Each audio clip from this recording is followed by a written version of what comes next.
എൻ്റെ പേര് അനീഷ്, മാനന്തവാടിയിൽ നിന്ന് വരുന്നു.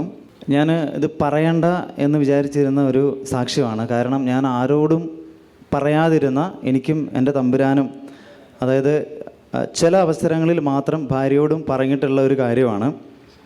ഇത് സാക്ഷ്യപ്പെടുത്തണം എന്ന് തോന്നി. ഇതേ അവസ്ഥയിലൂടെ കടന്നു പോകുന്ന ഒരുപാട് പേർക്ക് ഇതൊരു പ്രേരണയാകും എന്ന് വചനം മെസ്സേജിലൂടെ എനിക്ക് വചനം കിട്ടി. അങ്ങനെയാണ് പറയുന്നത്. എനിക്ക് ചില കാലങ്ങളിൽ, അതായത് വർഷത്തിൽ ചിലപ്പോൾ 1-2 തവണയായിരിക്കും, 2 മുതൽ 3 ആഴ്ച വരെ, അല്ലെങ്കിൽ ചിലപ്പം 2 മാസം വരെ നീണ്ടുപോകും വിഷാദം, അതായത് ഡിപ്രഷൻ എന്നുള്ള അവസ്ഥയിലൂടെ കടന്നുപോയി. അപ്പോൾ എനിക്കിത് പറയാൻ മടിയായിരുന്നു. കാരണം ചിലപ്പോൾ നാണക്കേട്, അല്ലെങ്കിൽ ഡോക്ടേഴ്സിൻ്റെ അടുത്ത് പോയി കഴിഞ്ഞാൽ അതിൻ്റെ മരുന്ന് കഴിക്കേണ്ടി വരും. അങ്ങനെ പല കാര്യങ്ങളുമുണ്ട്. അപ്പം ഞാനത് ഇവിടുന്ന് കിട്ടിയ ബോധ്യത്തിൻ്റെ അടിസ്ഥാനത്തിൽ കൺവെൻഷനുകൾക്ക് വരുമായിരുന്നു. ഞാനത് പ്രാർത്ഥിച്ചു. ഒലിവ് ഓയിൽ, ഹന്നാൻ വെള്ളം, വെഞ്ചരിച്ച തേന് ഉപയോഗിച്ച് പ്രാർത്ഥിച്ചു. പൂർണ്ണ സൗഖ്യം നൽകി തമ്പുരാൻ അനുഗ്രഹിച്ചു. കാര്യങ്ങളടിച്ച് നന്ദി പറഞ്ഞ് ഏതെങ്കിലും പ്രത്യേക പ്രാർത്ഥനകൾ ചൊല്ലിയിരുന്നോ, അതോ ഭൂതോച്ചാരണ വസ്തുക്കൾ മാത്രം ഉപയോഗിക്കുകയാണോ ചെയ്തത്? ഞാൻ ആദ്യം ഈ സൗഖ്യം കിട്ടിയത് ഭൂതോച്ചാരണ വസ്തുക്കൾ മാത്രം ഉപയോഗിച്ചപ്പോഴാണ്. അപ്പം നീ പുറത്തുനിന്ന് ഒത്തിരി ഭക്ഷണം മുൻ നാളുകളിലൊക്കെ കഴിക്കാറുണ്ടായിരുന്നു? ഏതെങ്കിലും പ്രത്യേക കടകളിൽ നിന്നൊക്കെ ചായയോ കാപ്പിയോ സ്വീറ്റ്സോ സ്നാക്സോ അല്ലെങ്കിൽ വല്ല ബിരിയാണിയോ വേറെ എന്തെങ്കിലും സാധനങ്ങൾ പ്രത്യേക കടകളിൽ നിന്നൊക്കെ ഈ പറഞ്ഞ നാളുകളിലോ അല്ലെങ്കിൽ കുറച്ച് വർഷങ്ങൾക്ക് മുമ്പ് കൂടുതലായിട്ടോ അങ്ങനെ കഴിക്കാനൊക്കെ ഇടവന്നിരുന്നോ? കഴിക്കുമായിരുന്നു. കണ്ടില്ലേ, മനസ്സിലായോ?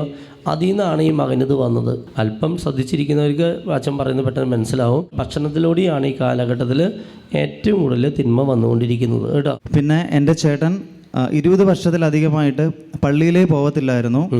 മമ്മിയും ഡാഡിയും പറയുമായിരുന്നു, ദുഃഖവെള്ളിയാഴ്ചയെങ്കിലും ഇവനൊന്ന് പള്ളിയിൽ പോയി കണ്ടാൽ മതിയായിരുന്നു എന്ന് പറഞ്ഞ് അവർക്ക് വിഷമമായിരുന്നു. ഇവിടെ വന്ന് പ്രാർത്ഥിച്ചതിന് ശേഷം ചേട്ടനും ഇവിടെ ഇടയ്ക്ക് വന്നിട്ടുണ്ട് എൻ്റെ കൂടെ. ഈ ഭൂതോച്ചാടക വസ്തുക്കൾ കഴിക്കുമായിരുന്നു, അന്നവെള്ളം കഴിക്കുമായിരുന്നു. അങ്ങനെ ഇപ്പോൾ ഒരു 1.5 വർഷമായിട്ട് ചേട്ടൻ എല്ലാ ദിവസവും പള്ളിയിൽ പോകും. ചില ദിവസം ചിലപ്പം 2 കുർബാനയ്ക്കും വരും. സ്നേഹമുള്ളവരെ, ഞാൻ നിങ്ങൾക്ക് എല്ലാവരും കൂടി ഉണ്ടോ സംസാരിക്കാൻ പോകുന്നവരെല്ലാവരും ശ്രദ്ധിക്കേണ്ട അച്ഛൻ പറയുന്നത്.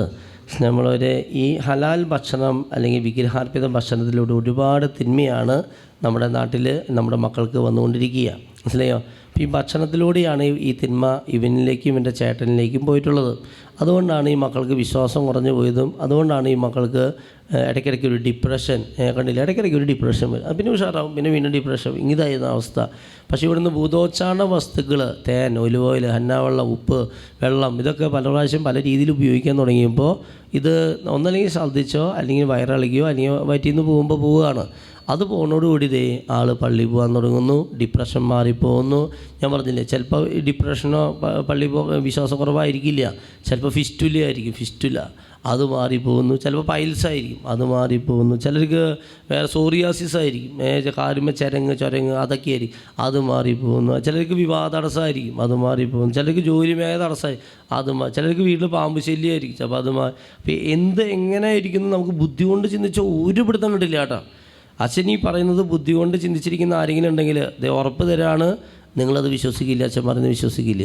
അല്പം അറിവുള്ള വ്യക്തികൾ, അവർ വിശ്വാസമുള്ള മക്കൾക്ക് അച്ഛൻ പറയുന്നത് പെട്ടെന്ന് മനസ്സിലാവും, അനുഭവ സഹിതം. നമ്മളിതിങ്ങനെ കുറേ കഴിക്കും. അത് പല രീതിയിൽ ഏത് മേഖലയിലാണ് ബുദ്ധിമുട്ട് വരാമെന്ന് അച്ഛനും പറയാൻ പറ്റില്ല, ആർക്കും പറയാൻ പറ്റില്ല. പക്ഷേ എവിടെയോ തടസ്സം വരും, മനസ്സിലായോ? സ്ഥിരം ഇങ്ങനെ കഴിച്ചുകൊണ്ടിരിക്കും. അപ്പം അതിന് പ്രതിവിധികളുണ്ട്. അത് കളയാനുള്ള മാർഗ്ഗമാണ് ഈ ഭൂതോച്ചാരണ വസ്തുക്കൾ ഉപയോഗിക്കുക. പിന്നെ നിങ്ങൾ കുറേ ചോദ്യങ്ങൾ മനസ്സിലുണ്ടാവില്ലേ, അച്ഛാ അപ്പോൾ ഗൾഫ് രാജ്യങ്ങൾ അപ്പോൾ എങ്ങനെയായിരിക്കും, അല്ല ഇത് മാത്രം ഇങ്ങനെയുള്ള ഭക്ഷണം മാത്രമേ കിട്ടുള്ളൂ, അങ്ങനെയുള്ള സ്ഥലത്താണ് താമസിക്കുന്നതെങ്കിൽ എന്തായിരിക്കും? അതിനൊക്കെ പരിഹാരമുണ്ട്. പരിഹാരം ഇതാണ്, ഇങ്ങനെയുള്ള ഹലാൽ ഭക്ഷണമൊക്കെ കഴിക്കേണ്ടി വന്നു കഴിഞ്ഞാൽ കുരിശ് വരച്ചുകൊണ്ട് കഴിക്കുക. വലുത് പറഞ്ഞേ ഹല്ലേലൂയ. ഇനി ചിലപ്പോൾ വേറെ പറയില്ല കേട്ടോ, കുരിശ് വരച്ചുകൊണ്ട് ഭക്ഷണം കഴിക്കുക കേട്ടോ. നമ്മുടെ കർത്താവ് ഈശോ മിശിഹാ പോലും 2025 വർഷങ്ങൾക്ക് മുമ്പ് ജീവിച്ചിരുന്ന സമയത്ത് എങ്ങനെയാണ് ഭക്ഷണം കഴിച്ചിരുന്നത് അല്ലേ? അവൻ അപ്പം എടുത്ത് ആശീർവദിച്ച് മുറിച്ച് അത് കഴിക്കുകയാണ്, പ്രാർത്ഥിച്ചിട്ടാണ് കഴിക്കണേ. കാസ എടുത്തിട്ട് എന്താ ചെയ്തത്? കൃതജ്ഞതാ സ്തോത്രം ചെയ്ത് ആശീർവദിച്ചിട്ടാണ്, പ്രാർത്ഥിച്ചിട്ടാണ് ആ കാസ അതിലത്തെ ചായ, കാപ്പി, വീഞ്ഞ എന്താണെന്ന് വെച്ചാൽ കുടിക്കുന്നത്. കണ്ടോ? കർത്താവ് പോലും അന്ന് വർഷങ്ങൾക്ക്, നൂറ്റാണ്ടുകൾക്ക് മുമ്പ് ഭക്ഷണം കഴിക്കാൻ ഇരുന്നപ്പോൾ പ്രാർത്ഥിച്ചിട്ടാണ് ഭക്ഷണം കഴിച്ചത്. അദ്ദേഹത്തിന് അറിയായിരുന്നു ഭക്ഷണത്തിലൂടെയാണ് ഏറ്റവും കൂടുതൽ തിന്മ വരാമെന്ന്, മനസ്സിലായോ? അപ്പോൾ ഇന്ന് വളരെ കൂടുതലാണത്. അതുകൊണ്ട് നമുക്ക് ഈ ഇപ്പോഴുള്ള ഓരോരുത്തർ ചിലരൊക്കെ ചന്ദ്രൻ തിരിയുണ്ട് ഇങ്ങനെയൊക്കെ കാണിച്ച് അങ്ങനെ പൂജിച്ച് തരുന്നവരുണ്ട്. എല്ലാ സാധനങ്ങളും അതിന് അതിൻ്റേതായ ലക്ഷ്യങ്ങളുണ്ടാവും. ചിലപ്പോൾ അവരുടെ കടയിലേക്ക് കൂടുതൽ ആൾക്കാർ വരാനായിരിക്കാം, അവിടുന്ന് കൂടുതൽ വാങ്ങാനായിരിക്കാം, അതിനോട് ഭയങ്കര അഡിക്ഷൻ വരാനായിരിക്കാം. പിന്നെ ആൾക്കാർ വെറുതെ അങ്ങോട്ട് വരുമ്പോൾ ആ കടയിലേക്ക് അങ്ങനെ കയറാൻ തോന്നുന്നു. അത് ഈ മറ്റേ ഫ്രൂട്ട്സ് കടയിലുണ്ടാവാം, ചിലപ്പോൾ തുണിക്കടയിലുണ്ടാവാം, ചിലപ്പോൾ സ്വർണ്ണക്കടയിലുണ്ടാവാം. പലരും ഈ മേഖലയിൽ പലതും ഇങ്ങനത്തെ ഓരോ അഭ്യാസങ്ങൾ കാണിച്ചു വയ്ക്കുന്ന ഒരു കാലഘട്ടത്തിലൂടെയാണ് നമ്മൾ ജീവിച്ചുകൊണ്ടിരിക്കുക. അതുകൊണ്ട് ഒരു ഗ്ലാസ് പച്ചവെള്ളം കുടിക്കുമ്പോഴാണെങ്കിലും കുരിശ് വരച്ചിട്ട് ഭക്ഷണം കഴിക്കുന്ന ഒരു ശൈലി നിങ്ങളുണ്ടാക്കുക, നിങ്ങളുടെ മക്കളെ പഠിപ്പിക്കുക. അപ്പോൾ നമ്മൾ സർവ്വസ്നാഞ്ഞ പിതാവ് ഇങ്ങനെ പ്രാർത്ഥിക്കും. അങ്ങനെ പ്രാർത്ഥിച്ചാൽ പോരാ, കുരിശ് വരയ്ക്കണം. 8ാമത്തെ കൂദാശ എന്നൊക്കെ പറയാം, അത്രയും പവർഫുള്ളാണ് കുരിശ് വര കേട്ടോ. അപ്പോൾ കുരിശ് വരയ്ക്കണം. പിതാവിൻ്റെയും പുത്രൻ്റെയും പരിശുദ്ധാത്മാവിൻ്റെ നാമത്തിൽ ഈശോയെ ഈ ഭക്ഷണത്തെ നീ ആശീർവദിക്കണേ എന്ന് പ്രാർത്ഥിച്ചിട്ട് നിങ്ങൾക്കത് കഴിക്കാവുന്നതാണ്. മനസ്സിലായോ? അപ്പോൾ നിങ്ങൾ പറയും അപ്പോൾ എല്ലാ ഹലാൽ ഭക്ഷണം അങ്ങനെ കഴിച്ചുകൂടെ? കഴിക്കാം, കുഴപ്പമില്ല. പക്ഷേ എൻ്റെ പ്രിയ സഹോദരങ്ങളെ, വേറൊരു ബെറ്റർ ഓപ്ഷൻ വേറെ ഉണ്ടെങ്കിൽ അതിന് പ്രാധാന്യം കൊടുക്കുന്നതായിരിക്കും നല്ലത്. വേറൊരു നല്ലൊരു ഓപ്ഷൻ വേറെ ഉണ്ടെങ്കിൽ അതിന് പ്രാധാന്യം കൊടുക്കുക. ഈ വിഗ്രഹാർപ്പിത ഭക്ഷണം കഴിക്കാതിരിക്കുക. പിന്നെ അതെങ്ങനെ ഉണ്ടാക്കുന്നതെന്ന് ഞാൻ പറയാതെ തന്നെ കുറച്ച് പേർക്ക് അറിയാമല്ലോ അല്ലേ? അതൊക്കെ മനസ്സിൽ വെച്ചുകൊണ്ട് പരമാവധി അത് ഉപയോഗിക്കാതിരിക്കുക. ഇനി ഒരു നിവൃത്തിയില്ലെങ്കിൽ ഉപയോഗിച്ചോ കഴിച്ചോ, പക്ഷെ അത് കുരിശ് വരച്ചിട്ട് മാത്രം ആ ഭക്ഷണം കഴിക്കുക. ഇത് പറയുമ്പോൾ ചിലർക്ക് തോന്നും, അങ്ങനെയാണെങ്കിൽ അരവണപ്പായസം കുരിശ് വരച്ചിട്ട് കഴിക്കാൻ പാടുണ്ടോ? ഇല്ല. അരവണ പായസം കുരിശ് വെച്ച് കഴിക്കരുത് കേട്ടോ. അമ്പലത്തിൽ നിന്ന് വന്നു പ്രസാദ നൈവേദ്യങ്ങൾ അത് അല്ലെങ്കിൽ മോസ്കിൽ നിന്ന് കിട്ടിയെന്ന് ഇപ്പോൾ മുസ്ലിം പള്ളിയിൽ നിന്ന് കിട്ടുന്ന സാധനങ്ങൾ അതുകൊണ്ടായിട്ട് ഇങ്ങനെ കുരിശ് വരച്ച് കഴിക്കരുത്. അതിൻ്റെ ഗ്രേഡ് വേറെയാണ്. അത് കുരിശ് വരച്ചുകൊണ്ടായില്ല തിന്മ പോവില്ല. അത് ഒരിക്കലും കഴിക്കാൻ പാടില്ല. അത് പോയി കുമ്പസാരിക്കണം. പിന്നെ അതൊരിക്കലും കഴിക്കാൻ പാടില്ല. അത് കുരിശ് വരച്ചിട്ട് കാര്യമില്ല. പക്ഷേ ഹലാലിൻ്റെ കാര്യമാണ് ഞാൻ പറഞ്ഞത്. ഹലാൽ ചെയ്ത ഭക്ഷണം കുരിശ് വരച്ചിട്ടാണ് കഴിക്കേണ്ടത്. അല്ലെങ്കിൽ പരമാവധി അത് ഒഴിവാക്കണം. അല്ലെങ്കിൽ ഈ പറഞ്ഞ പോലെയുള്ള ബുദ്ധിമുട്ടുകളൊക്കെ ഉണ്ടാവാനുള്ള സാധ്യത വളരെ കൂടുതലാണ്. Praise the Lord. ഓക്കെ, പറഞ്ഞോ.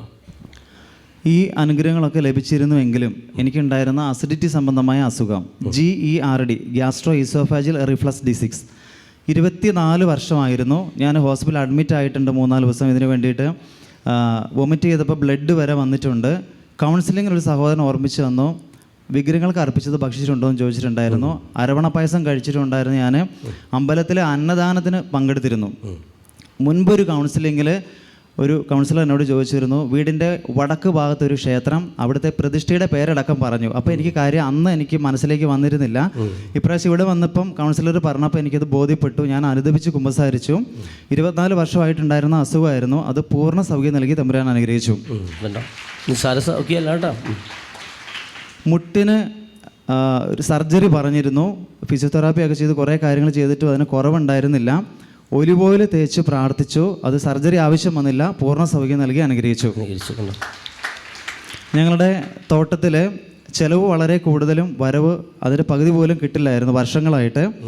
കല്ലുപ്പ് എറിഞ്ഞ് പ്രാർത്ഥിച്ചു.